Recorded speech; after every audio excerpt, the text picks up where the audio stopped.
Hi, this is Ed Fitzpatrick. If you enjoy local politics as much as I do, be sure to join our friends at Rhode Island PBS for the show A Lively Experiment. Hosted by Jim Hummel, the weekly series features journalists, pundits, and politicians debating the stories and issues that matter most to us Rhode Islanders. Tune in to A Lively Experiment and be part of the conversation. Fridays at 7 p.m.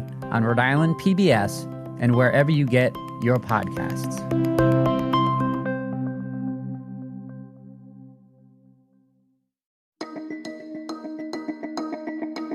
From the Boston Globe, this is Rhode Island Report. I'm Ed Fitzpatrick. Welcome back to the podcast where we bring you big conversations from our very small state. My kids crack up when I tell them I used to collect Star Wars cards. And at the end of the podcast, I often ask for your ideas. There's no hiding that I'm from Rhode Island. But why do we talk this way? And what makes a Rhode Island accent different? Here to help us out is Tom Jones, a dialect coach for Hollywood stars who used to work at Trinity Rep and Brown University. We'll talk after this quick break.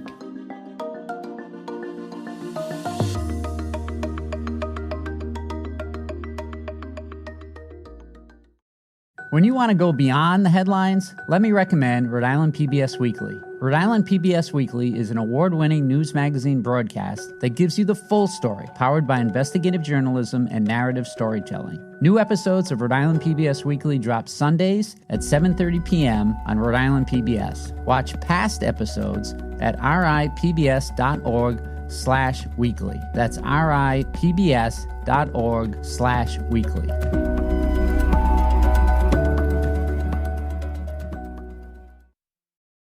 Welcome back. I'm here with Tom Jones, a dialect coach who works with Hollywood stars such as Nicole Kidman and who has taught many actors how to sound like a Rhode Islander. Thank you for joining us, Tom. Oh, thank you for having me.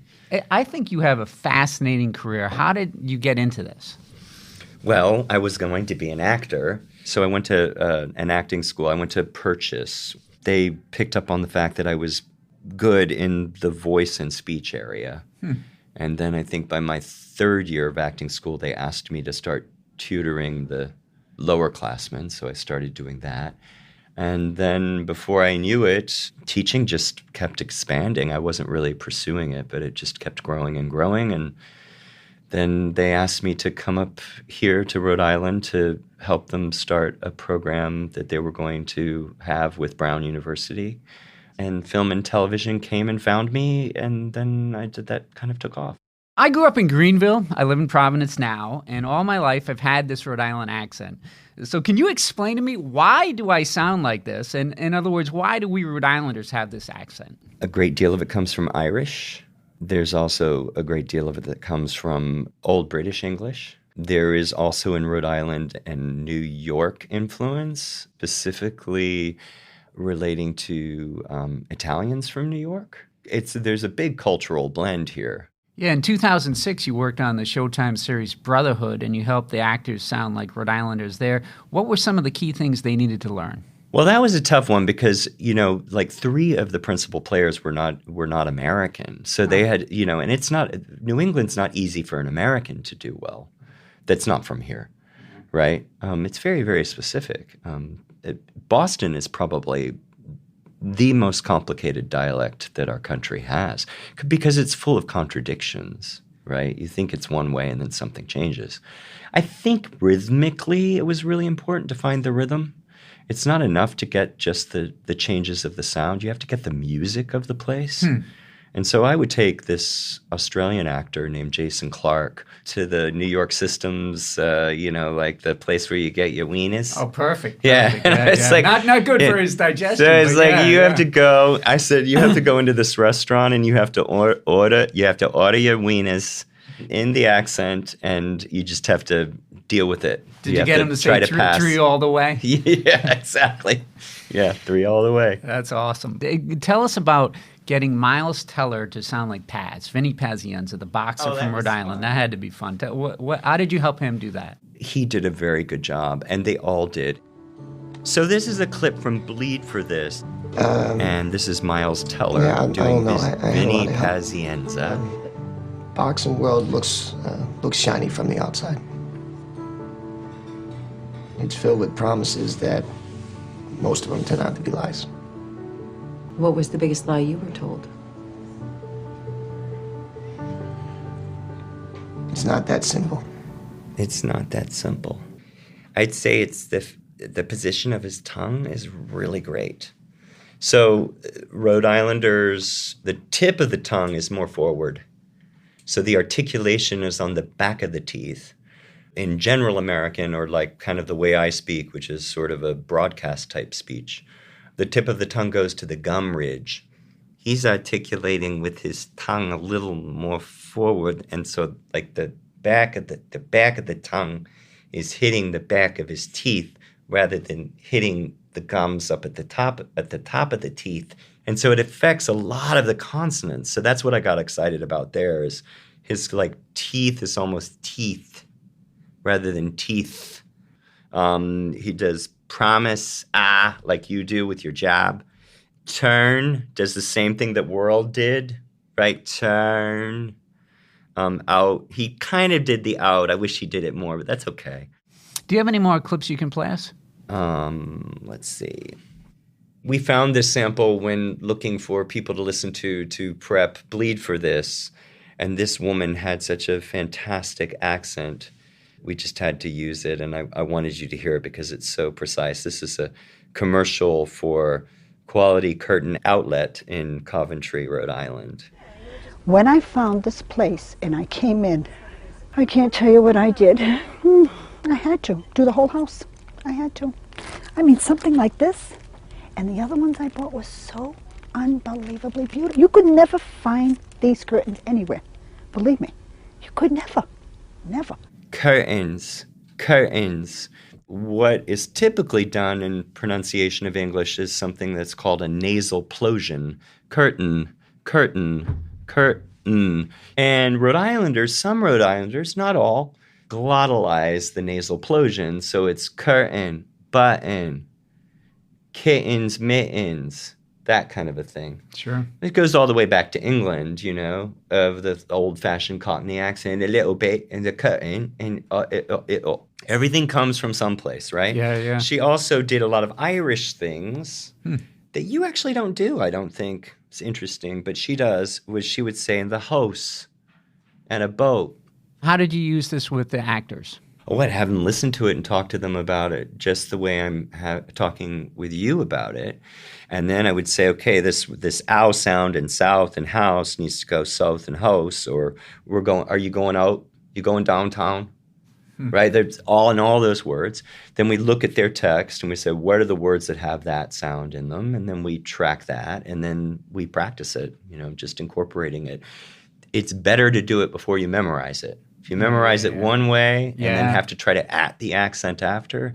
So, you know, actors that are working in an accent or a dialect are it's a complicated process. Yeah, that's got to be hard. I have new respect for the ones who do it well. Yeah. It's a little like being able to sing. You know, you've got to have an ear for it. Then I go another way. I start teaching their body. So, because usually somebody who can't hear, they have another sensory thing that is very strong, and it's usually the sense of touch or feeling, physical feeling. So then it's like, okay, you have to like lift taller inside of your mouth, keep your tongue more forward, round your lips more. So then, you know, I'll head more in that direction if they can't hear and repeat what they hear. Oh, that's interesting. Some learn differently. Yeah. I'd like to introduce Megan Hall. She's the brains behind this operation, the producer of the Rhode Island Report. Megan, thanks for joining us. Hi, I'm not a Rhode Islander. We're going to teach you how to speak like a Rhode Islander with Tom's help today. We're imagining you're up on Smith Hill at the State House, and you want to get the attention of the House Speaker. So you say, point of order, Mr. Speaker. I'd like to send that bill back to the Corporations Committee. Just say it in your own accent first. Point of order, Mr. Speaker.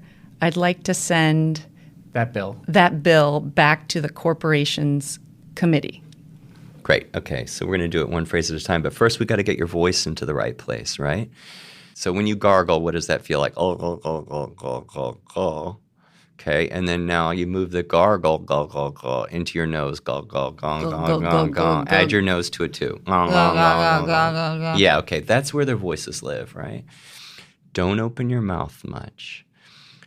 In the corners of your mouth, imagine that you're smiling, and then stifle it, pull it in, right? So gong. So that's basically the vocal posture that I'm looking for. First phrase, say it again. Point of order, Mr. Speaker.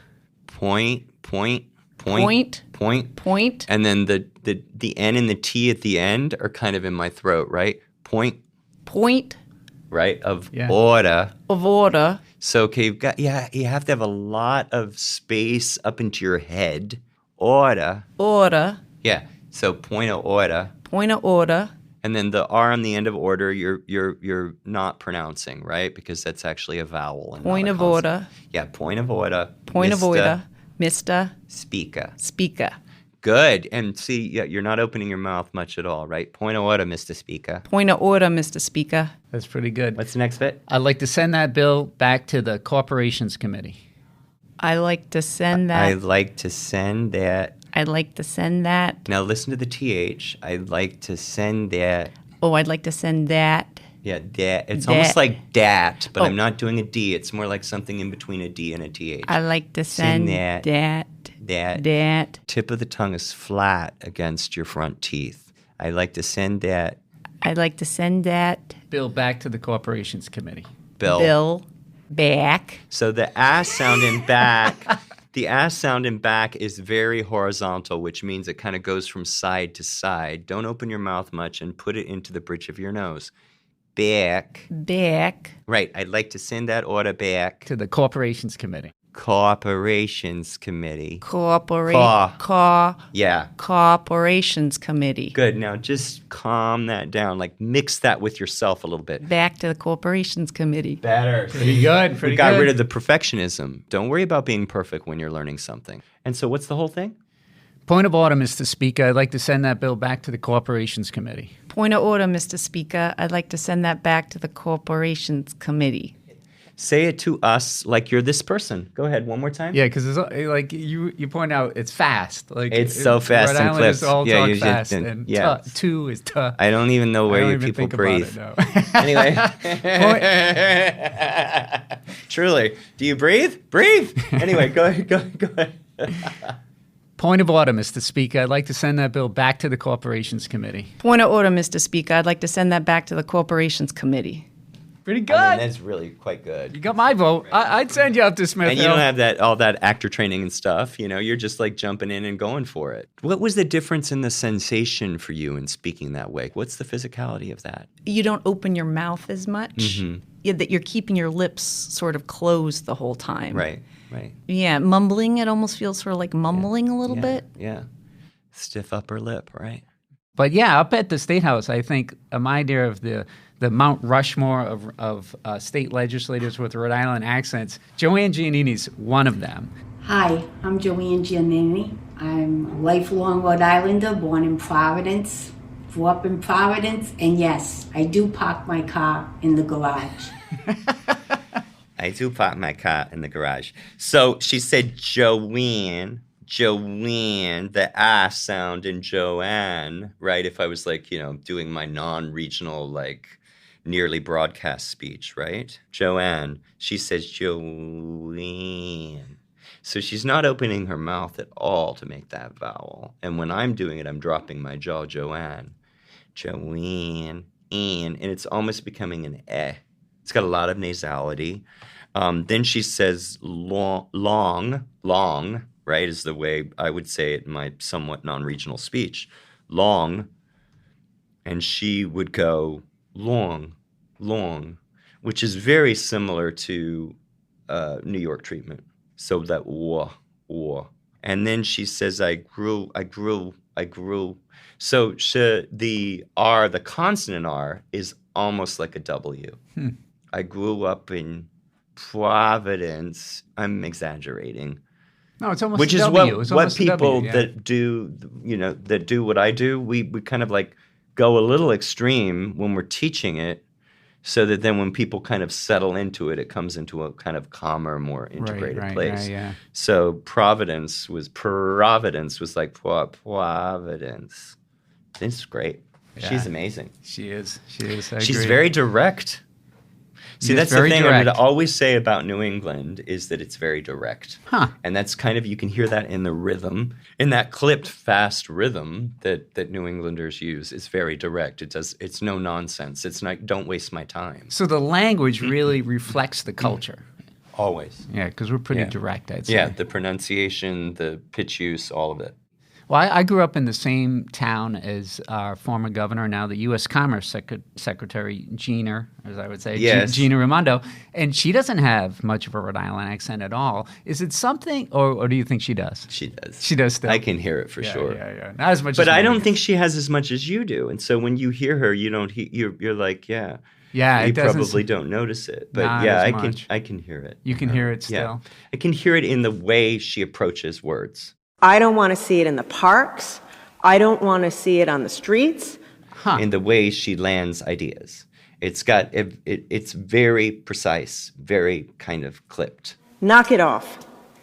This is serious business. You wouldn't say her delivery is warm necessarily, right? And she's probably a perfectly wonderfully warm person. Yeah. But I'm just talking about, like the way words flow and the way they kind of invite you in, and all of that is rhythmic use. Yeah. That's interesting. And do you find that Rhode Islanders She's are blunt. She's blunt. Yeah.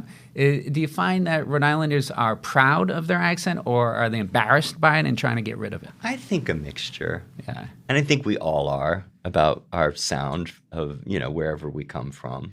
Now, I have two sons, and they have zero Rhode Island accent. They just make fun of me for know, saying, sad. I cannot distinguish between they'll say Grizzly beer or Budweiser beer. To me, it's the same word. Beer, Yeah, let's go get some beers. beer and beer. Yeah, beer. So I have to admit that makes me a little sad. Are regional dialects fading away? Yeah, to a certain extent, yeah. Yeah. And if I want to get a strong regional dialect, I always go to older speakers. And, YouTube is the fantastic source for dialects these days. It's been such a gift. I can find just about anything. You seem to truly love your work. What excites you about studying and teaching about language?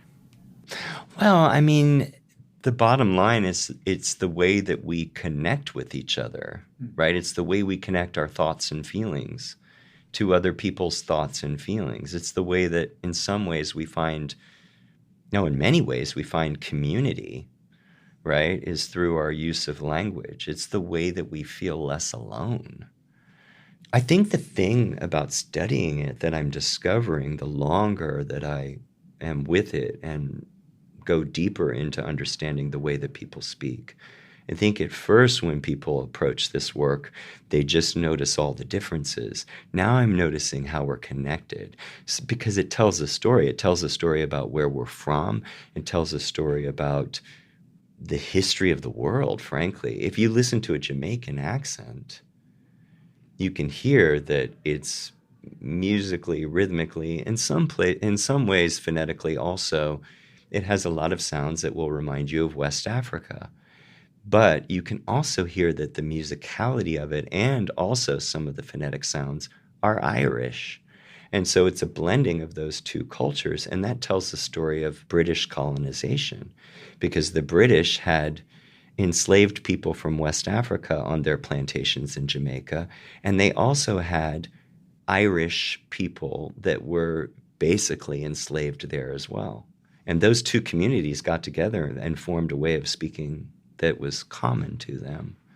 And that happens all over the world. It's fascinating. Yeah, that is interesting. Well, Tom Jones, I'm wicked glad you joined us today. Thank you. It was a pleasure. Last week, we asked you to record your own Rhode Island accents. Here are some of our favorites. Hi, my name is Scott Bocchio. I'm originally from Providence. I want 2 hot weenies all the way, a coffee milk, and a drink of water from the bubbler. Hello, my name is Joe Rock. I'm a realtor. I live and work in the West End and Providence. I definitely don't have the strongest Rhode Island accent, but I think it certainly comes out when I let people know the town I'm from, which is Coventry. Can you introduce yourself with your full name? I am Alice K. Connolly. We're going to be doing an episode on Rhode Island accents. Cool. Can you say Star Wars cards? Star Wars cards. First, let me say I love your show. You're very fair. Your Honor, I'd like to plead guilty with an explanation.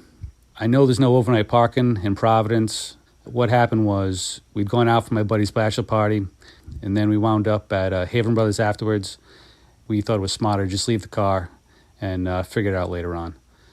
My name is Ryan Connie. That's my Rhode Island accent. I live in North Providence, but I grew up in Smithfield. Go Sentinels. My name is Kathy Crudell from Cranston, Rhode Island. I would just like to say that on our wedding night, my husband and I stopped to get hot wieners and coffee milk. I love chowder and clam cakes, and one other thing, everyone laughs when I ask them, do you have a bubbler? So I'm proud to be a native Rhode Islander, and I will never leave. Thank you. My name is Matthew Dawson. I'm from East Providence. I recently ran for office. In the primary, I was successful. The thing that got me most, though, is as I went door to door, people kept telling me that I have the worst Rhode Island accent they've ever heard. I cannot hear it. I have no idea what the heck they're talking about.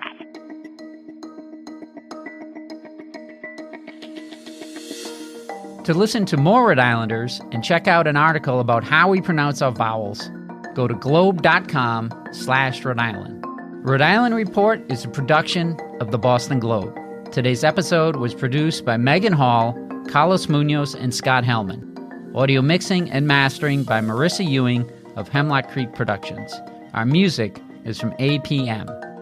I'm Ed Fitzpatrick. See you next week.